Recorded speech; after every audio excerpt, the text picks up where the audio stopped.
Hello and welcome to the Love Brought You Here podcast, where I am dealing with user error technology issues as we go along. My name is Cassandra. I am your host. And as I said last week, I'm very excited to have my friend Jewel here joining me. This is actually the first time that Jewel and I have spoken face to face, despite being friends for several years now. We met when I was a content creator on TikTok back in the good old days, I guess. But I want to go ahead and give it over to Jewel and let her introduce herself. Hi, my name is Jewel. I am a store owner in Houston. I have a store called Pixie's Intent, and the Pixie's Intent Outpost. It's actually two stores. We are a metaphysical store with crystals and incense and herbs and the things. We try to provide things for all the major religions and a lot of the minor underserved religions. Houston's a melting pot of culture, so we try to provide the things for people to find them. So that's what I do. Nice. And I do, if you're comfortable, want to talk about a project in a little bit that you're working on, but we'll get to that Yeah, just in a little bit after we get started. sure. And this is in Houston, Texas. And Jewel is my friend that I regularly geek out to my birth chart with and lots of other things. I should have made myself bigger before we started. Like I said, we are actively working with user errors as we go. But so Jewel, I want to start. I like to start with some icebreakers. If you said that you've seen some, give me just a second as I'm pinned to the screen. Show my, I don't know, just make me bigger. But I like to start with a couple of icebreakers typically. So I have a question for you. Okay. And that question, recently I shared with Jewel an Instagram reel. And on that Instagram reel, it said, no, first of all, do you believe in past lives? I do. Absolutely, I do. Which I knew the answer to that, but for the purpose of drama. So if you are someone who believes in past lives, have you ever thought about the fact that all of your past bodies are somewhere on the earth? And this is what I shared with Jewel very recently. So the question is, where do you believe some of your bodies are and why? Well, I hope they're causing trouble for people. I really don't know. I have one theory that we are reincarnated. People are trying to call me. That we are reincarnated into the same like soul family. So I Mhm. believe that a lot of the people that we stick with throughout our lifetimes have been a part of our life in other lives. And so I believe that if I look at my ancestry, I can probably trace maybe not specifically which person I was, but the parts of the world where I might have been. Okay. So if I go backwards in time, I would be in like southeastern New Mexico and West Texas, and then travel up north, up into Arkansas, and then up into Pennsylvania, um, Oh. where my ancestors actually settled, on my mom's and my dad's side of the family. Um, we won't talk about circles in the genealogy. Circles. I'm from West Virginia. I mean, that makes sense You to me. know, I have East Texas relatives. It's all the Yeah. same. So, on up into Northern Europe, Northern England and Scotland and Wales and a little bit of Ireland, and I believe that I probably have some bodies there. I like to Yeah. think that maybe I have some bodies around Stonehenge. I love that. Ooh, that's cool. And we might have bodies in similar areas because I mean, well, we're both white, so that's You know, but that a tracks. lot of That tracks. yes, but a lot of the ancestry like Wales and I'm heavily Scottish. I'm mostly Scottish and the Appalachian Same. Mountains. Are you really? Hmm. The do you know about the how the Appalachian Mountains why there are so many Scottish settlers there? No. During Pangea, when the continents were still connected, Scotland and like what is now West Virginia, North Carolina, all of those states in the Appalachia region were connected. And so when the Scottish immigrants came over, they knew how to work the land. They were like, oh, this is the same mountain range. And so Gotcha. that's why we're there. So do you think Okay. that there were any like super cool past lives that you have, any of these bodies in these locations? So if going off of my ancestry theory,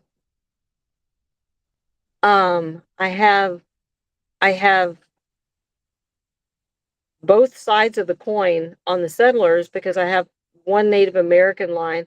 I'd like to think that I was in that line rather than the white settlers that um Colonizers. those people. Um but in the one, like on my dad's side of the family, like the settlers in that area were long hunters.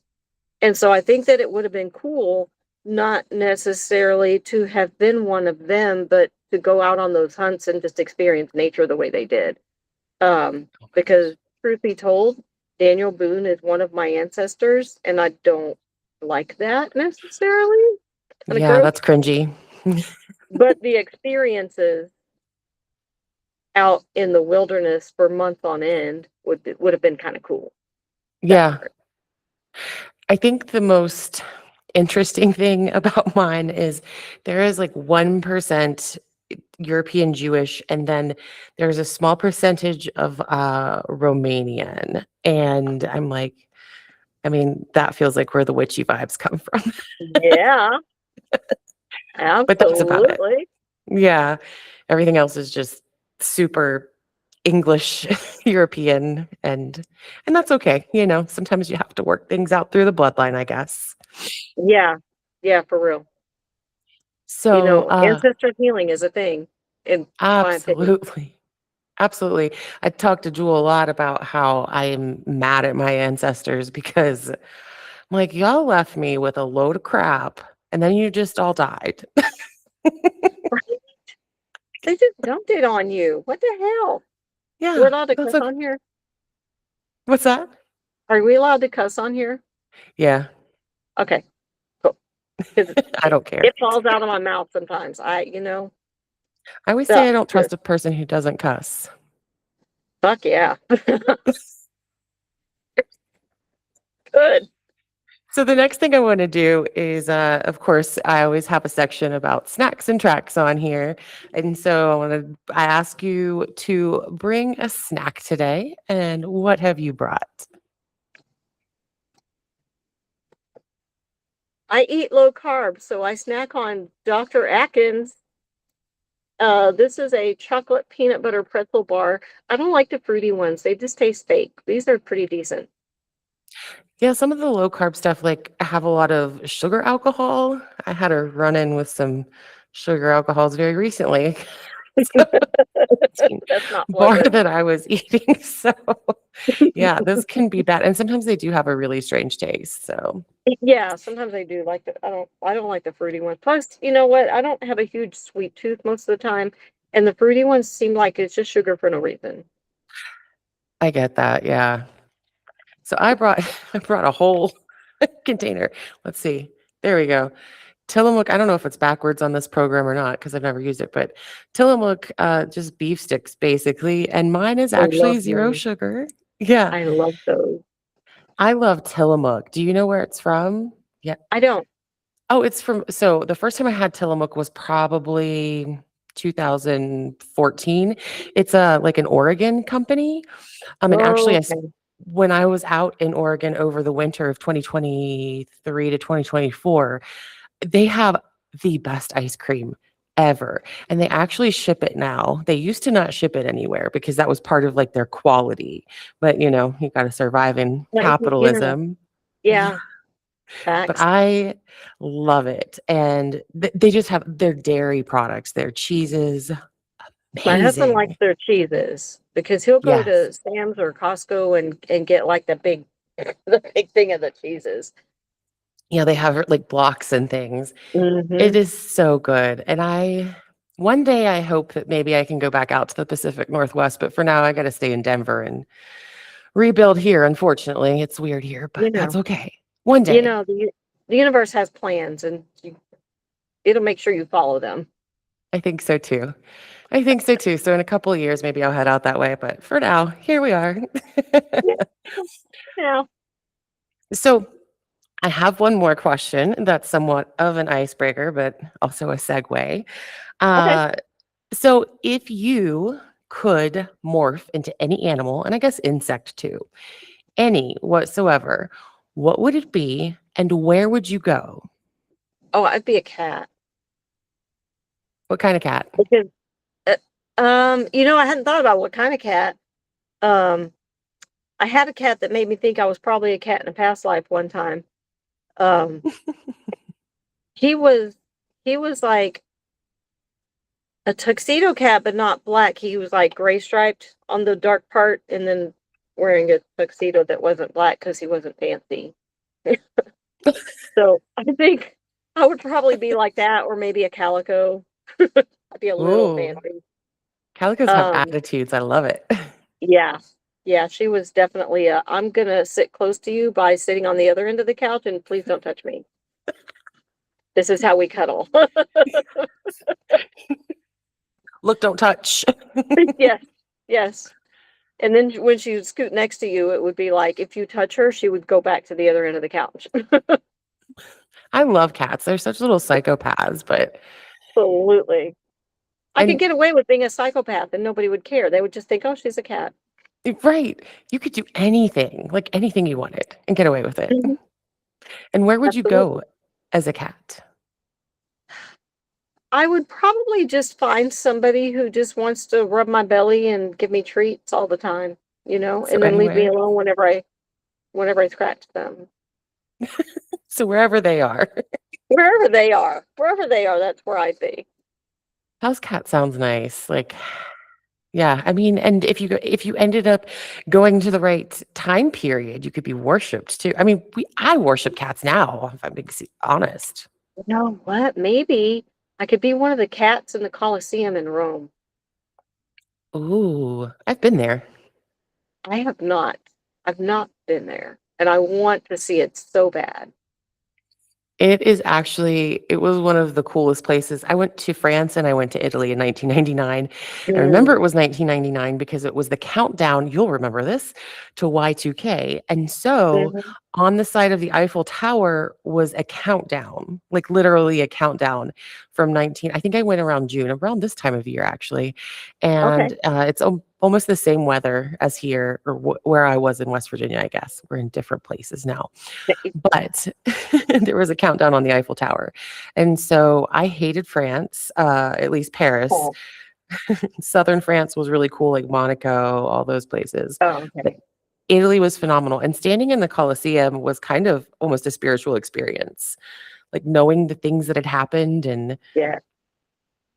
it was very cool. But I loved Italy. I loved Rome. And I actually just wrote and shared on a podcast episode recently about something I saw in Italy, which was the David and the Hall of Prisoners, the unfinished statues that actually lined the way up. And like the whole episode was kind of about the Hall of Prisoners.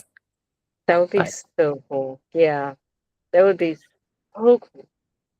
I would love to go back and visit Italy again, but in due On time. social media, because you can see into everybody's lives, I have like three different people who I knew in high school who are currently vacationing in Greece and Oh, Italy that, doing the whole yeah. Italy Greece thing. I They all chose this year to go, so something to that. Must be something to that. Yeah. I would go to Greece in a heartbeat too. Yes, Lots of cats absolutely. there. Lots of cats there. Lots of There cats are. there. So now this isn't an icebreaker, but you wanted to be a cat and anyone who would scratch your belly. Is Yeah. there any kind of risk that you would be willing to take as a cat for those belly rubs? Um, Well, a cat might not see it as risky as a human would, but I would be in all kinds of places, like interrupting everything. You know, Right. I don't care that you're on a Zoom call right now. I need my belly scratched. Right. I think we could actually take a lot from that attitude of being unafraid to interrupt the status quo because, I mean, maybe not for belly rubs necessarily all the time, but I think that there is actually a lot of validity in doing that and using your voice or whatever means to disrupt just the normal things that are going on. Yeah, yeah. I think, Yeah. yeah, I've been disruption. thinking, what's that? Disruption. I'm about it. Yeah, absolutely. That's actually one of the principles of the podcast. The title, Love Brought You Here, because James Baldwin, it's a James Baldwin quote, but he spoke about how disruptive love was. It wasn't like love is butterflies and Cupid. He talked about the fact that love comes with consequences. Love is often choosing yourself and your well-being. And he just had a really beautiful take and just a brilliant mind. One of the most brilliant minds, I think. So I've been thinking a lot about risk lately and what risk looks like because we think of risk as these big things like I'm going to up and move somewhere or I'm going to change my career out of nowhere. We think of risks as these very identifiable, like jumping off a cliff moments.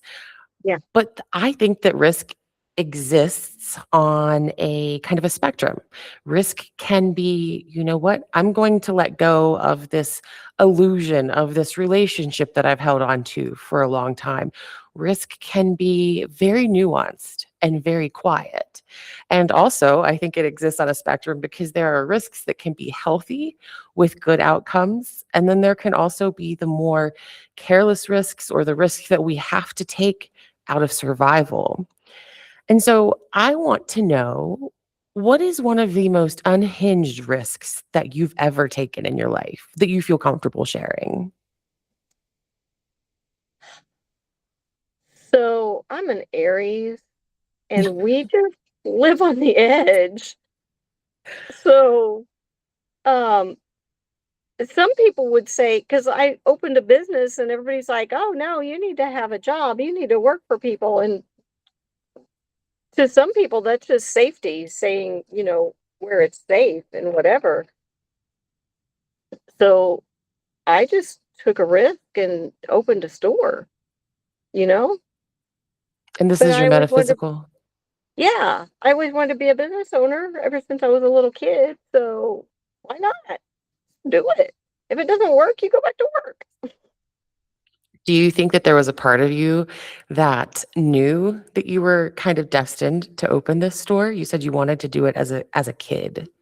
After I opened it, I absolutely knew that.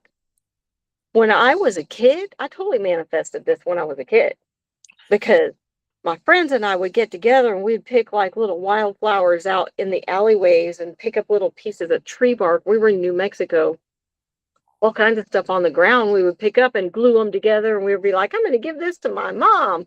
And we always talked about like we should put together like a lemonade stand, but put our homemade crafts on it and sell that stuff and blah, blah, blah, blah, blah. I wanted to sell my friends' handmade stuff since I was a Oh, kid. And my store is filled with my friends' handmade stuff. wow. That is Like wild.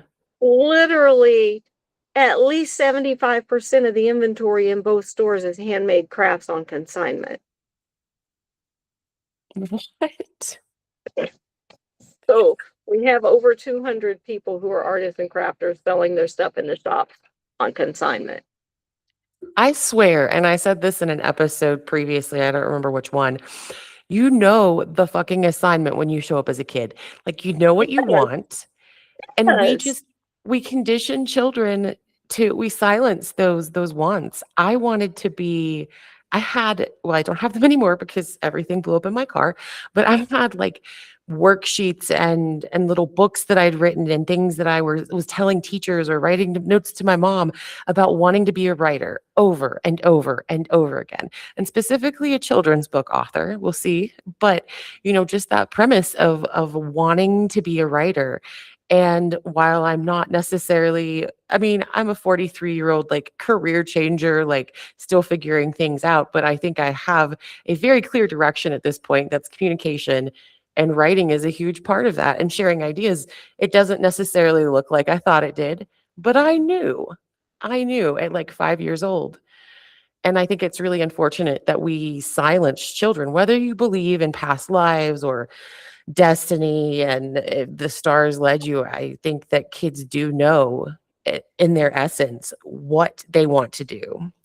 Whatever you believe goes along with that. Children Mhm. do. And when we look at healing and trauma work and things like that, it's always about going back to those childhood wounds. And it's unfortunate that one of the largest wounds we inflict over and over again on children is, no, you can't do that. That's Yeah. I was fortunate as a kid. My mom always told me that I could do anything I put my mind to. Put your mind to it, you can do anything you want. She knew that telling me no wasn't going to do any good because I was going to do it anyways, within reason. hmm. I was a rule follower, so I would follow the rules. But But you're also an Aries. that part, And aren't you an Aries stellium? yes, yes, I Can you am an Aries 10th house stellium, so that's going to be my career, being a can, problem for people. can you explain to people what stellium and 10th house stellium means? So a stellium is whenever in your birth chart you have three or more planets in the same sign or in the same house. So in astrology is broken down into houses. The 10th house is the house that rules your career, your outside the home life. So I have um the midheaven is the little cusp that marks the 10th house. If you include that as a planet, which we do, I have 5 planets in Aries. That's a lot of aggression. Aries is an aggressive sign. Hmm. Hmm. I actually saw very recently someone saying that Aries and Taurus are meant to be platonic soulmates. And I'm like, oh my gosh, I actually see that. Yes. And to meet your 5 planets in Aries, and actually I usually don't count the mid-haven, but heaven, but so I guess I have 6 planets in Taurus. Oh, see, there you go. There you go. So I have a friend who I chat with, and she actually was my event planner for many years. Her daughter has 7 planets in Taurus. that's a lot of stubborn. That's a lot of stubborn. And she's a And I, Pisces, so that was a lot of stubborn for her. oh my God. I think, oh my God, I'm processing that. I think my saving grace is that I also have a stellium in Sagittarius, which Sagittarius isn't the opposite necessarily of Taurus, but it's very type B personality. It's very fiery. Hmm. Fiery. Very philosophical. I'm gonna wander around and just yeah, Yeah, and that's I'm in gonna do what I my. want. And also our stelliums are both at the top of our chart. Top of your chart is what? Like, can you explain that? So the top of your chart is like you picture your chart as a circle and it's broken down into pieces of pie. Each piece of pie is a house, and the midheaven, the 10th house is up here, and that's where all my planets are in the 10th and the 11th houses, right there at the top of that pie. Look, it And my surrounds my face. and mine are all in my ninth and my 10th house. Yeah, which is like right there. Mine are at this Hmm. angle in my 10th and 11th house because I also have a Taurus stellium. And you also we share Mars in Taurus also, which We is do, it we do. hates being in Taurus. It does. It does because Mars likes action and Taurus does not. Yeah. And actually that's your ruling planet. Yes. So, oh, in detriment. Yeah. Okay. But I have the moon ruling my chart, so Oh. Cancer rising. I have Cancer rising. Oh, that's very contradictory. Very, very Now that we've fair. we've geeked out, and by the way, visit Jewel and all of her websites or anything for like a tarot reading. Do you do birth charts? You don't do birth charts. I do, but we have people in the shop who are better at it. Um, Better with the little subtle nuances that show up in a birth chart, especially if you have specific questions. I can do basic birth chart readings, but Angel is way better. And our social media is much better than the website, but you can find us on Pixie's Intent, Facebook, Instagram, TikTok, and Pixie's Intent Humble Outpost on Facebook and Instagram. And I will include your link tree or whatever links you want in the notes for this show episode also. But if you want any of those services, please reach out because you do them in your shop. The people in your shop do them virtually also. Just in case anyone's listening to our nonsense right now and like, well, I'd like a birth chart reading. They might, because Angel is known for calling people out in the funniest ways. She's a We sage. we often joke about how on the nose sometimes astrology is for us, but So much. having it's back to risk, actually, perfect segue. Yeah. What are some risks that you've taken as this fiery Aries, just kind of acting now, thinking later, that perhaps hasn't paid off as well as your store?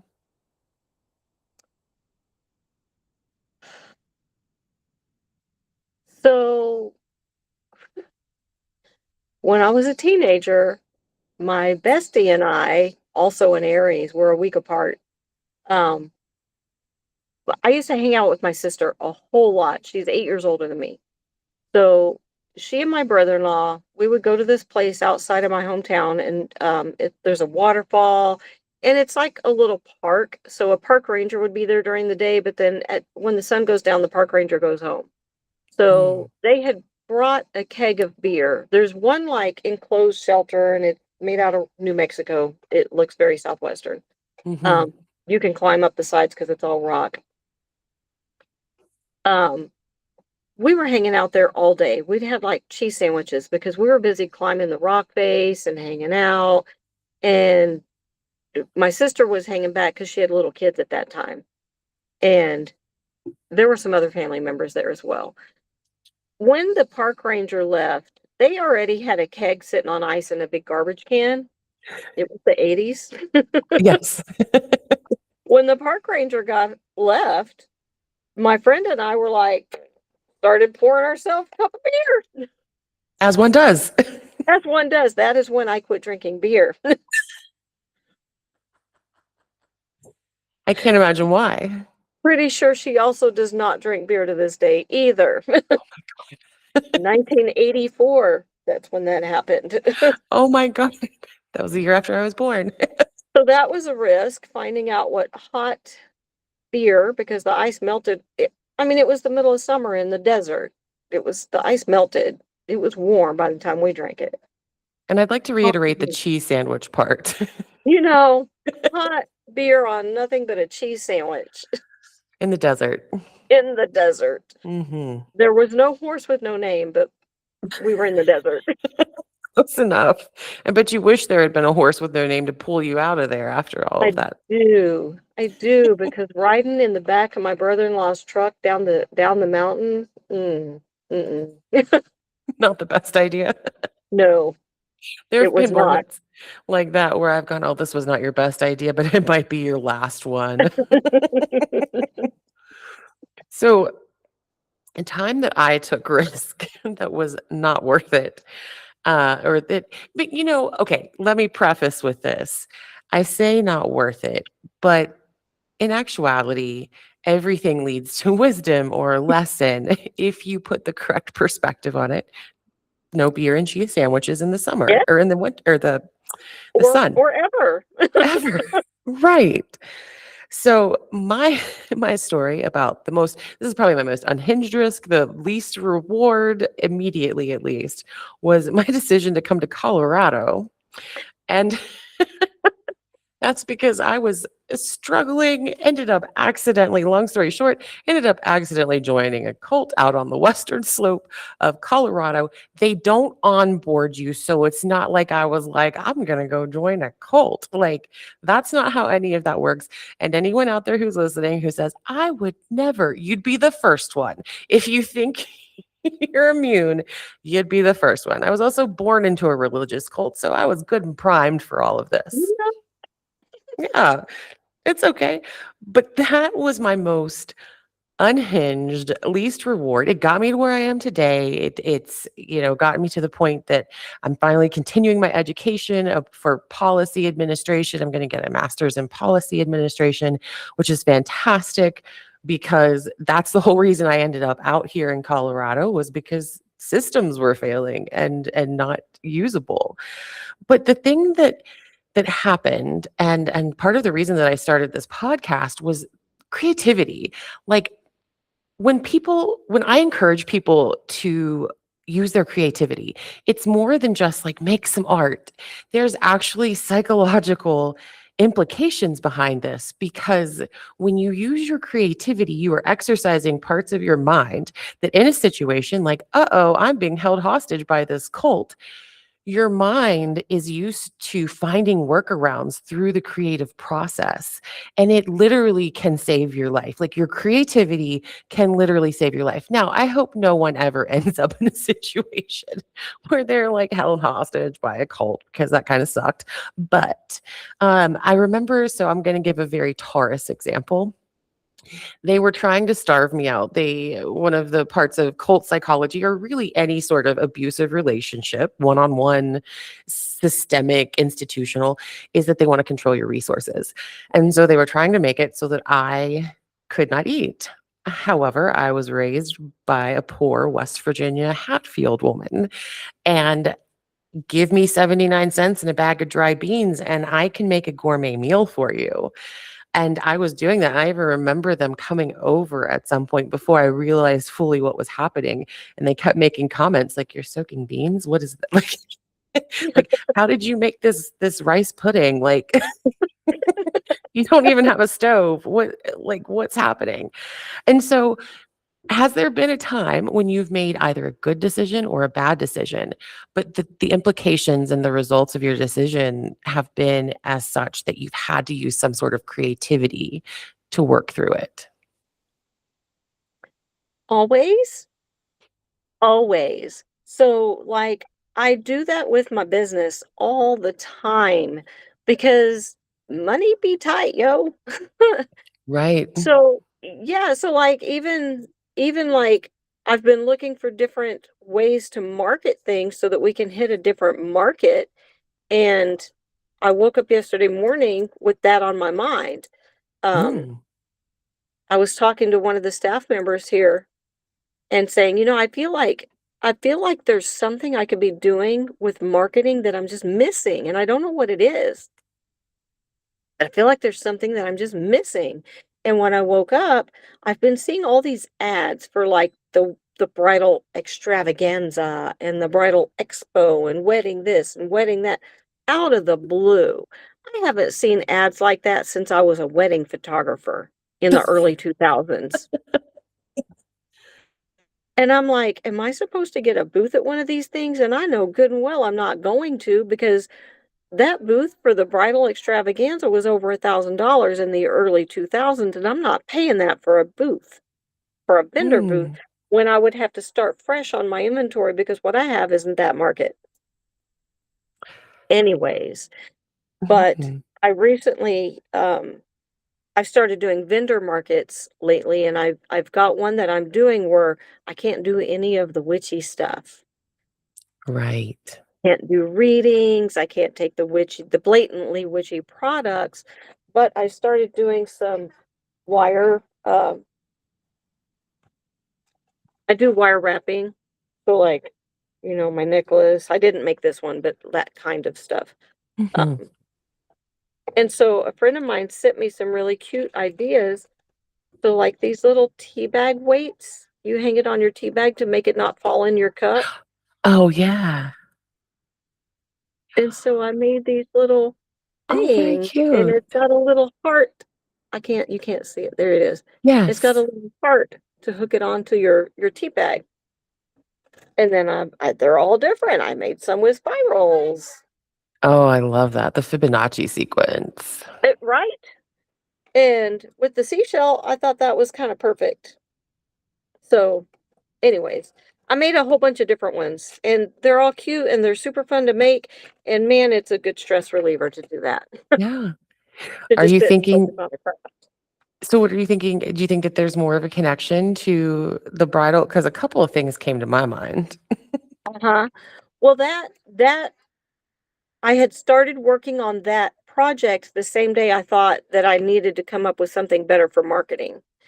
And after seeing those ads, it, in the morning, whenever I did open up Facebook, um, one of those ads came across my thing, and I was like, well, let me look and see what kind of things brides are looking at. Maybe I can hit that market somehow, and Mm. and whatever. Um, and then I thought maybe we can just host our own little bridal extravaganza, but little. We do vendor markets at our shop all the time. Why Mhm. not have one for witchy weddings? My husband made me a logo Oh. today for that. I can't show it to you because it's on my phone and I'm using my phone to record. Oh, Um, bummer. I'll send it to you later. Okay. Um, he made me a super cute little logo design for witchy weddings so that we can use that in our marketing for I these love things. that. And So also weddings, brides, people getting married in general are always looking for jewelry to go with their outfits and to make it customizable, not only just how do you want it to look, but energetically, what do you want to accomplish? Is amazing. Also, I had a very non-traditional wedding. I mean, I got married in a theater and we served popcorn and beer during the ceremony. People had drink tickets and they could go get popcorn. And so I had a very non-traditional wedding. But like the first thing that came to my mind was how cool would it have been to have someone sitting there reading cards during my freaking wedding? exactly. So Mhm. that's something that we already offer, but we haven't promoted it really in a long time. Is that I know a hell of a lot of readers, like a lot of readers. Pick a style. I know somebody who reads that. And most of them are the Virgo that you saw in my video because he reads like everything. If somebody mentions a reading style to him, it'll intrigue him and he'll learn it within a week or so. Typical Virgo.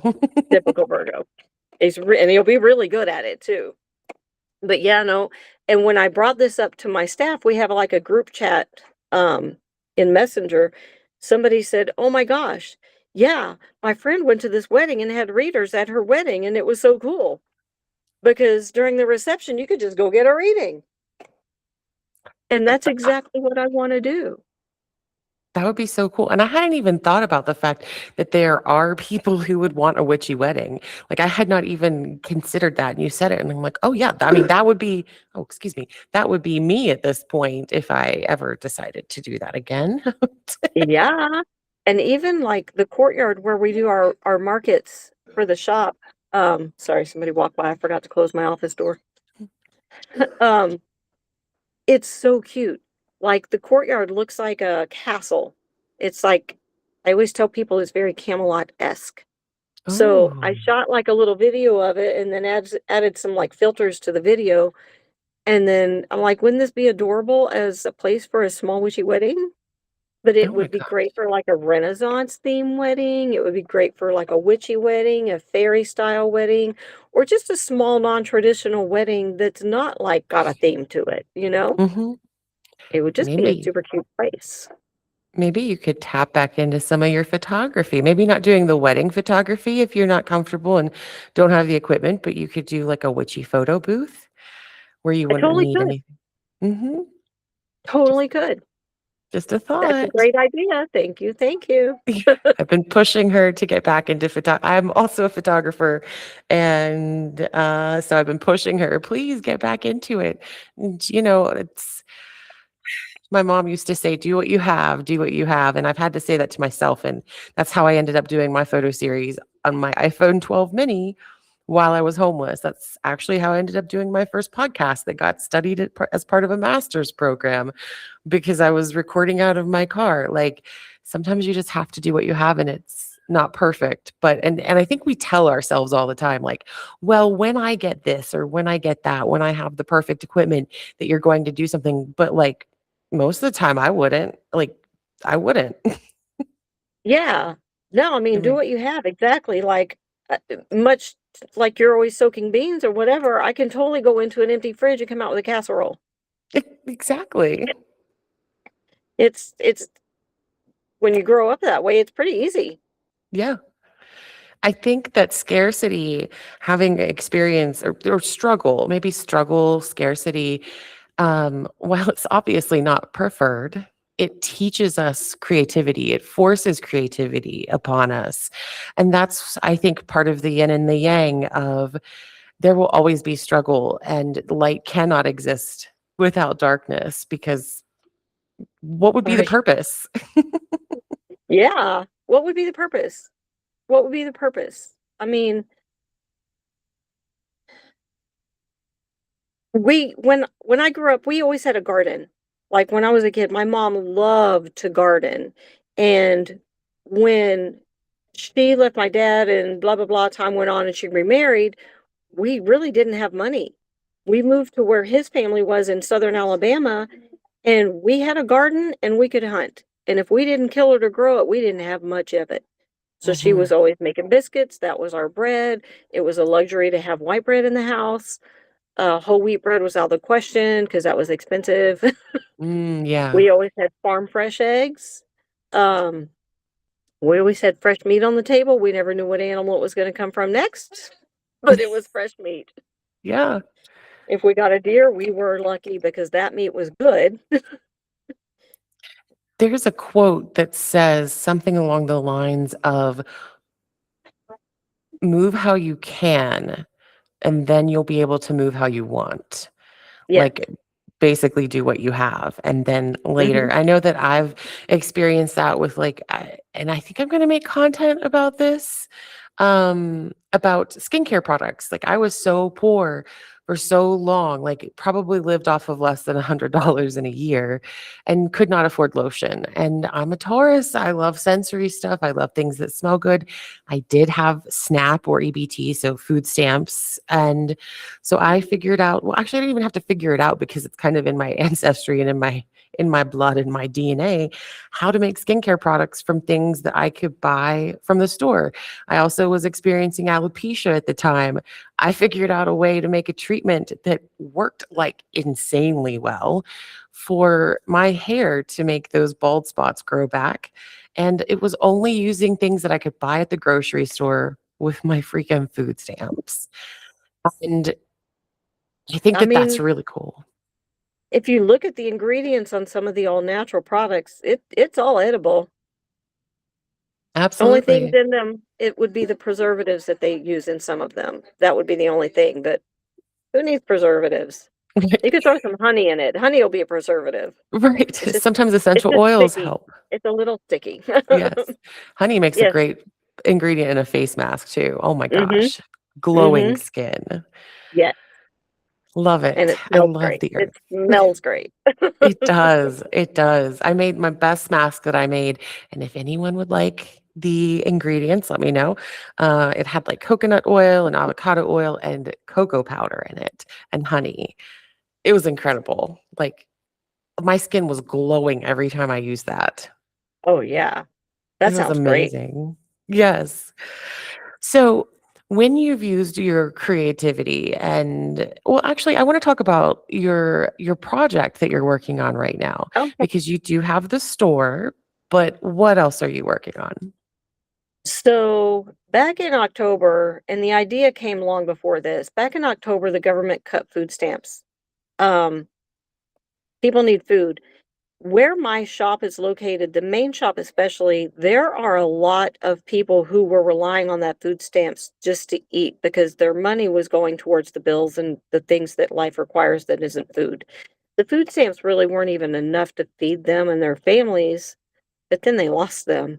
So we started a food pantry inside the shop. and I put one inside both of my shops. Now, the idea that I'd had before that was to open a free store. So the free store providing the things, the food pantry plus clothing, anything people donate. So it's like going to a thrift store, except for you don't pay for anything. And it's open to everybody. So I don't have any of the paperwork in place because I haven't had the energy, the time, the money and whatever to do all the filing. But we have the stuff and I'm working like the stuff into the food pantry shelves. Like if I have an empty shelf, it's going to get clothing put on it. Um, I have somebody donated some clothing to the little store in Humble last week. I guess it was last week. Anyway, so that is now, and some of it's been picked up. It's on the little shelves inside the food pantry. It's there, ready to go. And the food pantry is getting used a lot more than I actually thought it would. And what I'm finding is that there's a lot of people who aren't on food stamps because they don't qualify, but they also don't have enough money to feed themselves. And those people are like, what kind of paperwork do I have to fill out? We're not asking for it. If you need food, take the food. Take Hmm. it. So, I mean, it's just been I don't believe in making it so that people have to fight for basic living things. You know, Right. you need clothing, you need food. And why shouldn't you have some luxury items? Some of the stuff that gets dropped off for the free stores, what some might say, "Oh, you don't need fancy canisters." Why not? Why Why not? not? And luxury is something you can create through your creativity too. Like that's Absolutely. it's part of the tagline of this podcast. Absolutely. I Y love that. And as someone who has been in the system, I was living in shelters and was receiving SNAP benefits with no income. It was only I got the maximum amount. It was $297, which was fantastic when you're living in a shelter where 3 meals a day are being prepared for you. Whether or not you like them, we won't talk about the quality or the nutritional actual value of it. But basically, I was just supplementing. And let me tell you, that $300 goes really quickly. And I am a thrifty shopper. There are places where food deserts exist. And you know all of this. This is more for anyone who's listening who's thinking, well, why is this important? Why is this free store important? But there are places where food deserts exist. And if I'm from one of those areas, the only stores that are there are what we would call mom and pop shops, Mhm. and it's basically only shelf stable food that's there. That those stores are extraordinarily pricey and you can't get healthy foods there. So there are Mhm. lots of reasons why $300 a month, and that is the maximum amount nationally that anyone can get. Any one single person. I don't know how it goes for families. And I know there are some programs for families, but we keep cutting them. But It's still that not enough. $300 is nothing, especially if you're trying to work, which most people on benefits are working at least one job. Mhm. Was there like a catalyst for besides you said that you came up with the idea for the free store before the food stamps got cut. And I remember when they got cut, it was like October or November of Mhm. last year because a It lot was of October. people, yeah. I was in Colorado, which was fantastic for me because at the time Colorado had like a reserve or something special that a lot of other states didn't. But was there a catalyst before this that happened? Like, why did you think about the free store? So, um, a a few years ago, I was watching some Netflix series, and I saw this one called The Maid, and it was about this woman who, um, she left domestic violence and moved into a shelter where basically this shelter was like a luxury from what I've seen, in other places, but it was like each person had their own little apartment and they had a free store within the shelter. And so the way they had it was super cute. It looked like a little boutique and you could get the whole shopping experience and you go and they check you out and they ring you up, but you don't pay anything. So it's all pretend, the ring up part and whatever, and you just get to keep whatever you took. And I thought, that's great, but it's part of the shelter. And I understand the need to have some as part of a shelter for security reasons because not all people are safe out on the street. especially the domestic violence part. You never know. You just don't know. So there are people who don't live in shelters and people who won't go to shelters at all. And just like with the food pantry, there are people who maybe they need clothes right now and they typically have the money for it, but they don't right now and they need things. Hmm. So I think that they should be able to go and get the things that they need. And if they happen to see fancy canisters sitting there, they should be able to have those too, you know? Absolutely. And I haven't talked about my personal experiences a whole lot on this podcast for a lot of reasons, but I am a domestic violence survivor. And statistically, there are a lot of reasons that people don't have things. Statistically, and this is a straight up fact, 99% of domestic abuse, that doesn't have to include violence, physical violence, includes financial abuse. It's just like a cult. Again, it's the same psychology, it's just more people or a slightly different dynamic. What's the best way to control someone? Control their finances, control their access to resources. So 99% of people escaping domestic violence have experienced financial abuse. Also, quite often, people who are escaping in that manner have to leave everything behind. And so when you do that, you need a free store. So if you think about it, if you take what you just said and put it on a grander scale and think about it, really think about it, what does this country do to people who are underserved? It is financial abuse. They've taken Absolutely. away our resources and our finances and made it impossible to afford certain things, and they get to control us that way. Absolutely.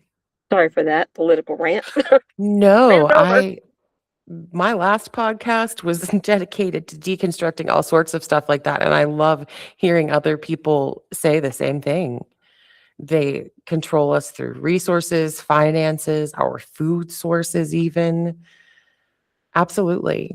And so what I'm trying to provide are things that can help people out of that cycle so that they still have the resources and they can just say, you know what, government, Yes. The I thing that still have I, my resources. You couldn't take it. right. The thing that it took me a while, but the thing that I kept coming back to after escaping this was that the one way to never be controlled again, or like something that would give me the best ground and the best footing, was to be responsible for myself 100%. No system, no anything. And that is so much of a struggle for the everyday person. And after you've escaped something like domestic violence, it's extraordinarily difficult because once you fall into a certain point, it's very, very difficult to get your footing again.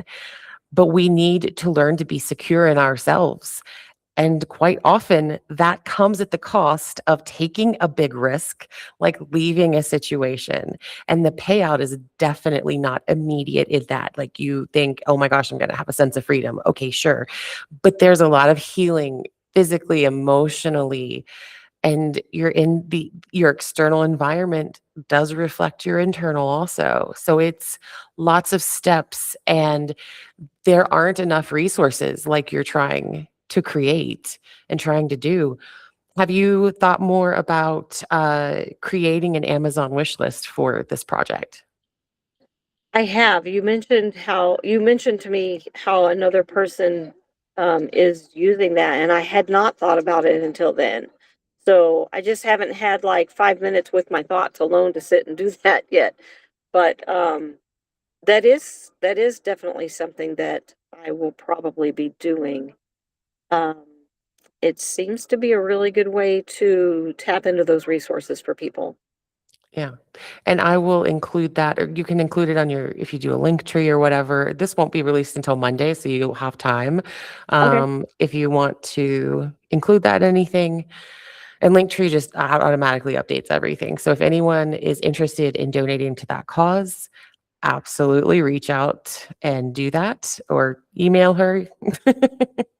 If you want to support a really good cause, because there is definitely a need, especially in these economic times, because things are very difficult and those risks do come with quite a cost.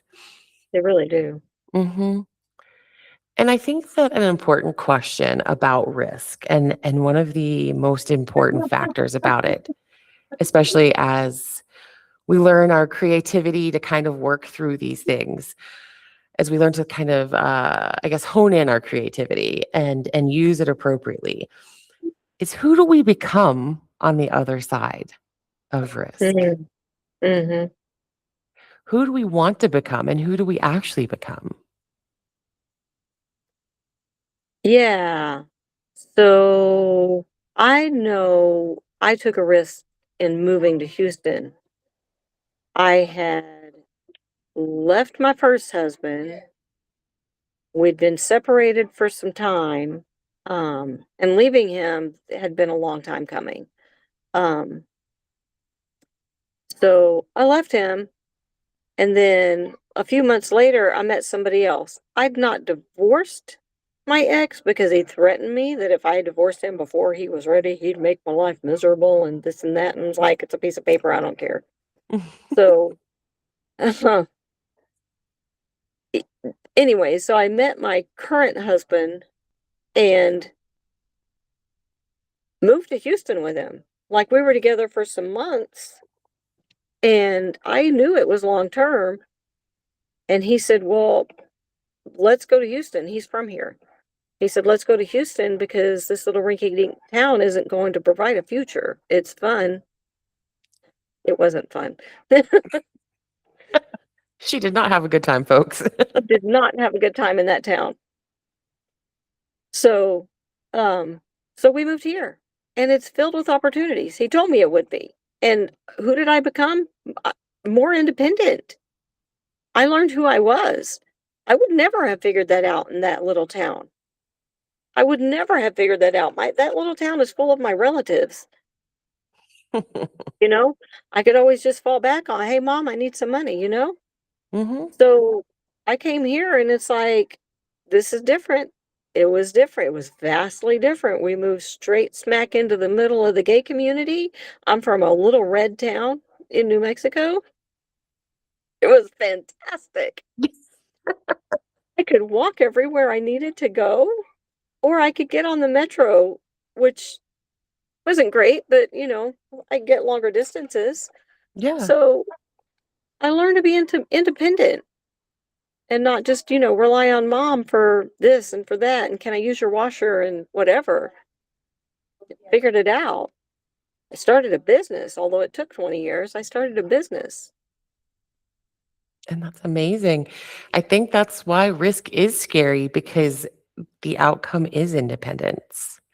Like, I think that if you really think about it, any risk, I mean, not skydiving or whatever, but any sort of risk like that, taking a risk on yourself, taking a risk to change your situation, the result is actually independence. I did something very similar. I left my ex-wife. I was in West Virginia and I drove across the entire country by myself. I've been to almost every single state. And it was, which is also, if you know anything about birth charts, having a Sagittarius stellium down at the bottom in your fourth house, it's like hilarious and so on the nose. Also, Jupiter You and Uranus live conjunct right there. traveling. Yes. Yes, your home is not in one place. No, no, not at all. And so, but I found myself doing that. I learned about myself, and it wasn't just like, oh, I saw a Grand Canyon and I just had this spiritual moment. It was an unfolding of sorts. And who I became is far more independent, and it's still unfolding. And also, like, the career goals that I had in mind at that point versus what I am now and what I'm moving towards, the lessons I thought that I had, like, my education, my experience, even though I'd done some cool things, they just were like pieces, like, disconnected pieces. If you broke a vase and the pieces are on the ground and they don't make any sense, that's what it felt like. But now, through my experiences and now continuing my education through this master's of public administration, it makes sense. Even the documentary work, the photo series, it's all coming together and making sense, and that never would have happened if I hadn't taken that risk. And yeah, not everybody has to relocate. Like I said, sometimes those risks are nuanced. Sometimes the risk is to create more art. Hmm. Sometimes the risk is to create more art. Yes, Yeah. So absolutely. I'm going to wind it up now. But I do have one more question. If you could have any outcome for your current store, for the dream of this free store, what is your ultimate goal and your ultimate outcome that is the payoff to the risks that you have taken that have brought you here? So my outcome would be to have a metaphysical slash spiritual center that is not only mine, but more like a co-op. Community can come together. We help each other. Very communal, very communal. Um, Other spiritual businesses, symbiotic relationships with those businesses. And I picture this all in the building where my main shop is, but it doesn't have to be there just because of the different spaces that are empty and coming together in that really nice courtyard to do community events together. I picture like yoga studios and like little health food stores or little, healthy like juice bars and such as that. Just different places that can be symbiotic and, send people the customers and the friends and the advice and the whatevers are needed, and having the food pantry available and having that be like self-sustaining, and having the free store available and having that be self-sustaining. And by self-sustaining, I mean like it is funded, and maybe not even government funded, but maybe funded by the community. Hmm. Because when we rely on government money, what happens? They take it away. They take it the fuck away.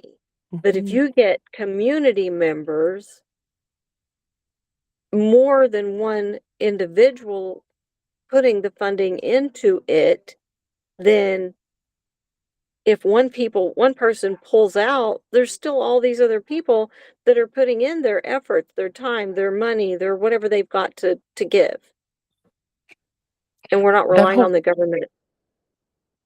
that whole idea and that whole setup, you know what it sounds like?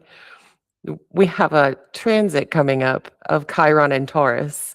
And so Oh, So Chiron is known as the wounded healer, meaning Chiron has had wounds, and through those wounds, we are able to help other people heal similar wounds within themselves. And as it transits through Taurus, and it's a very slow moving, what is it, a star, an I asteroid? it's an asteroid, yeah. Yeah. As it moves into Taurus, like it's very slow moving. So it's what, 7, 8 years to go through a It, sign. yeah, it's been hanging out. It's been hanging out in Aries in my sign for a number of years now. Yeah, a long Which has time. been Yeah. fun for you. Yeah, it's been wonderful. Yeah, all of it. Great. But there is a healing that comes through that. But in the sign of Taurus, you're looking at physical resources. Taurus rules the earth and senses, and it's very fixed. And so that sounds like a very Chiron and Taurus sort of setup. Yeah, and it'll be moving into my 11th house of community. Touche, universe. Oh, I love that. I love that. Mhm. And I Uh-huh. really hope that there's someone out there listening who is just really into astrology, who's just eating this episode up. But Well, the I want to people who I've turned on to your podcast are into astrology, so there. fantastic. There we go. And I'm sure they'll watch for you Yeah. also. Yes. But as a reminder, I will put Jules links in this episode, so if anyone is interested. And also I do a Substack that goes along with this. I think I've missed 1 or 2 episodes of doing the Substack, but I'll definitely be doing one for this. And it's kind of like a companion piece. I'm also posting, I'm in the process of creating this, and there's some back end work. I'm almost finished with a bundle of tools that goes along with the episode, the Cassandra voice. It's about finding your voice. The tools include things like a guided meditation, reflection worksheets, and also a creativity worksheet. So if that's something that you're interested in, it will be behind a purchase paywall, but please feel free to check that out. And I will also put a little bit of information about Jewel on the Substack that accompanies this week's episode. So feel free to check that out. And my last question for you, I lied, I had one more, was Okay. were you able to think about a song that got you through a difficult time? And what was Yeah. that song? Don't laugh. It was an album, or a cassette tape, because it was in the 90s. One song in particular, but it was Alanis Morissette Heck yeah, pretty in. and the Jagged Little Pill album. And it Yes. was that I'm bad with song names, but you ought to know that song. I have that on my current playlist. Because she was an angry bitch, and so was I. And I You loved it so much. you know who that song's I about, right? still do. You know what? I probably do, but I don't. Okay, this is like my favorite fact that nobody knows. It was about Uncle Joey from Dave Collier. Yeah. Uncle Joey, what's the name of that show? I brain fart. Fam. Yep. Full House. There we Full go. House. Full House. Yes, he dated, for anyone who doesn't know, he dated Alanis Morissette when she was very young. She was not, I mean, I think she might have been legal, maybe, maybe not, maybe like 17, but he was considerably older. And sounds like he was just a real predator and kind of a dick. And so that song specifically off of Jagged Little Pill, and my understanding is that it heavily influenced the entire album, but specifically that song was written about Uncle Joey. Cut it out. What is Yes. And my song, since I talked about my fun time on the Colts living on a campground, there was a song called Achilles Come Down, and I will have to look up who sang it, and I will be putting it on the YouTube.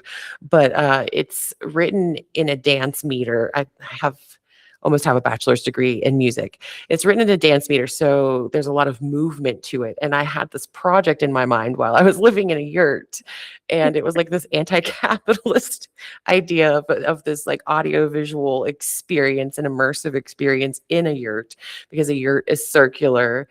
And so the music kind of mirrored the audio visuals of what I had in my mind. And I listened to that on repeat over and over again. I love it. I love it. Yes. Yes. And it's Achilles, so, a little bit of You know, mythology. be the Achilles heel. Absolutely. Why not? Well, thank you so much for coming on to this episode. And for everyone out there who's listening, who has joined me again, please come back next Monday also. And again, this is Love Brought You Here, the podcast. If you've trusted love this far, don't panic now. Love brought you here. So thank you so much, Jewel. And I will be talking to you soon. Awesome. Thank you for having me. Of course. All right.